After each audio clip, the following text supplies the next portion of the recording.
Soyez plus forts, soyez plus constants, soyez plus persévérants dans la vocation céleste.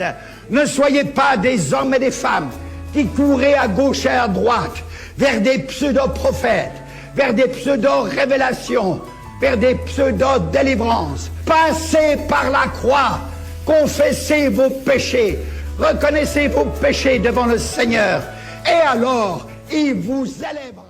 Shalom bien-aimés dans le Seigneur, shalom à vous, les femmes de valeur. Comme notre slogan le dit, les femmes de valeur, ce sont de belles femmes, mais leur beauté, c'est la beauté intérieure. Donc la beauté que les autres ne voient pas, la beauté que le Seigneur connaît. C'est-à-dire que ce sont des femmes qui s'agenouillent devant Dieu, ce sont des femmes qui prient, ce sont des femmes qui intercèdent pour les autres. Elles intercèdent pour la nation, les familles, elles intercèdent pour le monde. Donc nous sommes là aujourd'hui, bien-aimés, pour remercier le Seigneur une fois de plus. Lui qui nous a accordé une nouvelle année, il nous a donné la force, il nous a gardé tout au long de cette année, malgré les épreuves, malgré les temps difficiles que le monde est en train de traverser. Et nous bénissons Dieu parce qu'il nous a gardés, il nous a donné encore une fois de plus la vie. Nous bénissons Dieu parce que chacun a l'histoire, chacun a son histoire, c'est-à-dire que la manière dont le Seigneur a marché avec lui tout au long de cette année, ce que le Seigneur a fait pour lui, ce que le Seigneur a fait pour elle, chacun a sa manière de glorifier le Seigneur. Et nous bénissons encore Dieu parce que tout au long de cette année, et précisément au mois de décembre, c'est le mois où tout le monde se tourne vers le Seigneur. D'une manière ou d'une autre, il y a ceux-là qui étaient dans des jeûnes et prières, il y a ceux-là qui continuent à être dans des jeûnes et prières, ils se préparaient pour la fin de cette année. Nous bénissons Dieu pour ça parce que chacun, comme j'ai toujours dit, chacun a sa manière à lui de célébrer le Seigneur, de glorifier le Seigneur et de manifester sa reconnaissance envers ce Dieu qui lui donne la vie. Et nous glorifions aussi le Seigneur parce qu'il y a plusieurs enfants de Dieu avec qui nous avons commencé cette année, avec qui nous avons dédié cette année, nous ont quittés, ils sont rentrés à la maison. Donc, moi j'ai toujours dit que la vie est comme un bus. Nous nous embarquons nous tous dans ces bus-là et petit à petit, chacun descend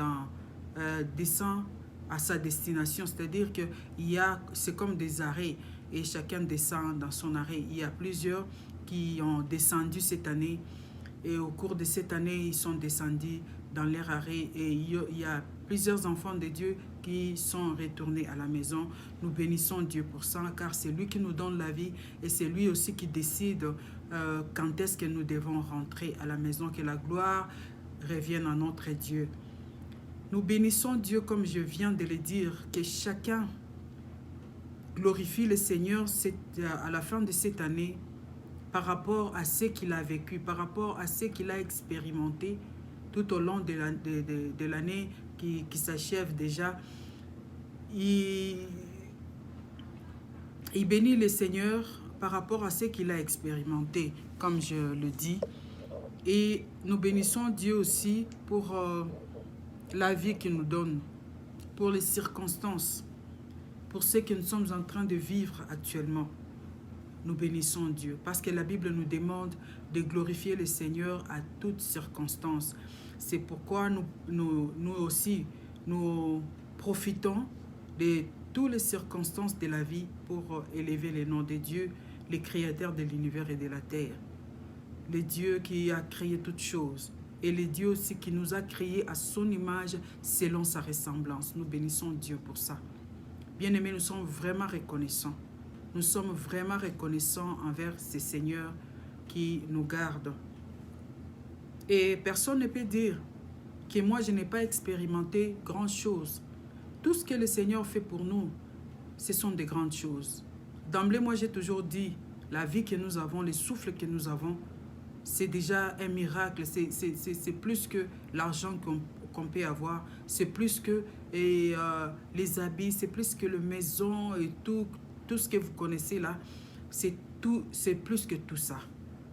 Puisque tant que tu es en vie, tant que tu souffles et tu as encore le souffle de vie, tant que tu marches encore, donc tu peux travailler pour avoir tout ce que tu veux. Donc la vie est très importante. Et aujourd'hui, je vais parler de la fête. Mais mon but, c'est de remercier d'abord. De remercier d'abord tous nos abonnés. Tous nos abonnés, ceux qui nous ont suivis, quand bien même qu'on avait vraiment des intervalles à ce qui concerne nos émissions, on ne passait pas à tout moment. Et vraiment, nous remercions tous nos abonnés. Vous êtes vraiment les meilleurs. Donc, nous vous remercions tous ceux qui nous ont suivis. Et tout au long de cette année, comme vous le savez, dans toutes nos émissions que nous avons eu à mettre sur YouTube, en ligne. Donc, lorsque nous cherchons un peu à voir, on verra que en conclusion, on vous a parlé de la prière. On vous a encouragé à ce qui concerne la prière. Quand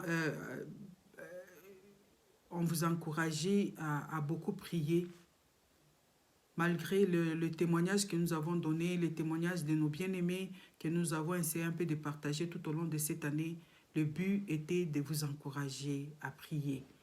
Parce que le but de notre chaîne, c'est pour la prière, c'est pour l'intercession. Nous encourageons beaucoup plus les femmes à prier, à intercéder. Et on ne dira pas que la prière des hommes est importante, mais on met beaucoup plus l'accent parce que l'idée de cette chaîne était dédiée aux femmes, que nous appelons les femmes de valeur. On les encourage à beaucoup prier, à intercéder. Et nous croyons aussi à la force de la femme que Dieu a mis en elle, et les capacités, les potentialités pour que la femme, lorsqu'elle ouvre la bouche, pour communiquer, pour prier, le Seigneur attend sa prière. Donc, comme je venais de le dire, tout au long de cette année, nous vous avions encouragé à prier, à intercéder. Et nous disons aussi merci à toutes les femmes de valeur qui sont dans les groupes d'intercession, ceux qui ont été là pour intercéder pour l'Église. Nous les remercions et pour leur fidélité, leur assiduité dans la prière. Et nous avons vu qu'il y a des femmes qui aiment la prière et qui aiment aussi intercéder pour les autres. Et nous vous encourageons aussi à continuer dans cet élan à prier pour les autres. C'est très important. Ne sois pas seulement, comme on dit en anglais, ne sois pas selfish. Donc tu ne penses qu'à toi, tu ne penses qu'à ta maison, tu penses et à ce qui te concerne, à ta souffrance. Mais il y a plusieurs qui souffrent plus que toi.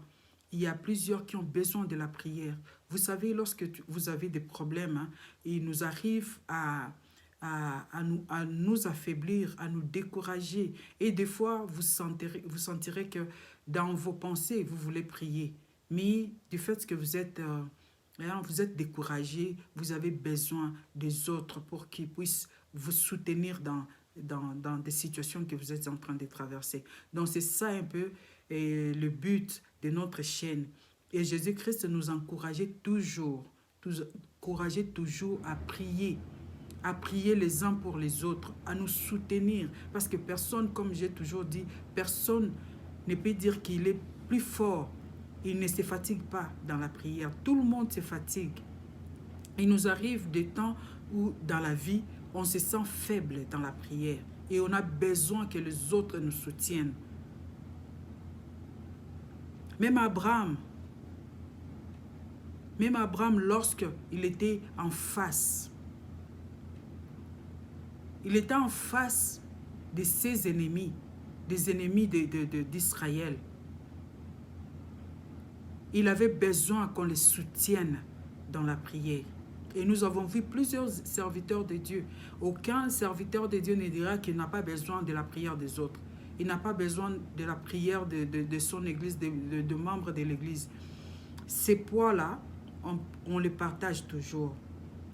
On les partage. Donc nous avons besoin les unes des autres pour que nous puissions aller de l'avant, pour que nous soyons forts dans la prière. Donc nous avons besoin, ce n'est pas pour rien que Jésus-Christ est le corps.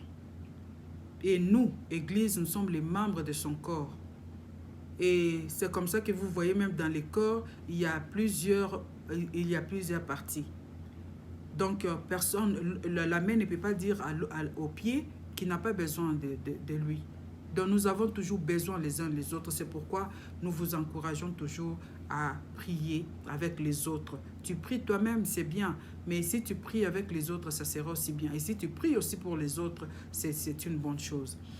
Et aujourd'hui, je veux seulement vous encourager et vous demander aussi d'être vraiment des enfants prudents. Et c'est ce que même le Seigneur attend de nous. Nous devons être des enfants prudents. C'est-à-dire que nous sommes pendant la période de fête. C'est tout le monde qui se prépare à fêter, à célébrer. Et nous vous exhortons, enfants de Dieu, d'être toujours éveillés. Et il y a un frère qui a chanté, c'est pendant les temps de fête que les enfants de Dieu sont tués. C'est-à-dire quoi? Pendant les fêtes, c'est le moment où les enfants de Dieu oublient qu'ils sont enfants de Dieu. Ils s'embarquent dans tout. Ils s'embarquent dans le boisson et consorts. Ils oublient qu'ils sont enfants de Dieu. C'est pourquoi même la Bible dans Ésaïe chapitre 1er au verset 4 dit « Mon âme est vos nouvelles lunes et vos fêtes, elles me sont à charge. » Le Seigneur s'est plaint. Pourquoi? Parce qu'il y a certaines fêtes qui ne glorifient pas Dieu. On les dit au nom de Dieu, mais en réalité, ce ne sont pas des fêtes qui glorifient notre Seigneur. C'est pourquoi le Seigneur disait qu'il haïssait certaines fêtes, parce qu'ils n'étaient pas vraiment faits à son honneur. Quelqu'un peut dire que non, c'est la fête. Et si vous remarquez, je ne vais pas faire vraiment de polémique là-dessus, mais je vous appelle, enfants de Dieu, lorsque vous célébrez pour le Seigneur, sachez que cette fête-là doit commencer dans votre cœur. Ce n'est pas seulement la fête de Noël ou de Nouvel An, mais des fêtes, toutes les fêtes que les enfants de Dieu organisent. Les fêtes dans l'église, les fêtes partout en honneur de l'Éternel. Nous devons les faire en l'honneur de l'Éternel. C'est-à-dire, le Seigneur est l'impureté. Le Seigneur est un cœur qui le glorifie, mais un cœur qui n'est pas pur. Le Seigneur ne veut pas des hypocrites. Il ne veut pas que nous soyons des personnes qui ont double face. Au fait, qui ont double face. Qui ne font pas ce qu'ils disent. Donc ce sont des fêtes qui ne glorifient pas Dieu. Il est dit aussi dans Amos 5, au verset 21, il dit que je méprise vos fêtes. Je ne puis sentir vos assemblées. Est-ce que dans vos assemblées là, quand vous vous réunissez, c'est en honneur de l'Éternel ou bien vous les faites pour vous? Alors vraiment, nous voulons vous réveiller, enfants de Dieu, et nous voulons vous demander d'être prudents lorsque vous vous levez, lorsque vous célébrez. Hein? Donc, ne vous confiez pas seulement à cette effervescence-là de danser, de célébrer, alors que vous oubliez même que vous êtes enfants de Dieu. Soyez prudents. Le Seigneur revient. Et bien qu'il y a plusieurs, même enfants de Dieu, j'ai toujours dit ça, plusieurs enfants de Dieu disent que depuis que vous avez dit oui, depuis que nous avions dit, depuis que le Seigneur a dit, il le fera. Parce qu'il est fidèle, il a toujours honoré sa parole. Il le fera. Il le fera. Donc, je viens vous souhaiter, nous vous présentons nos meilleurs vœux surtout de l'éternité.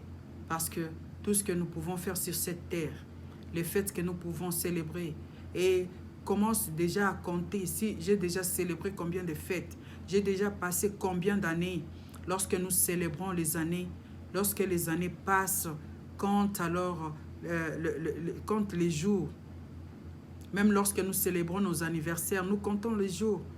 Est-ce qu'il nous est déjà arrivé de penser que si le Seigneur m'a donné 70 années de vivre sur cette terre, donc quand je totalise 30, mes années vont petit à petit vers leur fin? Ou bien vous célébrez seulement aveuglément? Donc nous bénissons Dieu et nous vous disons vraiment bonne année en Jésus-Christ. Et que l'année qui commence soit une année de la profondeur, où nous allons encore connaître le Seigneur, où nous aurons encore soif de le connaître encore de plus en plus.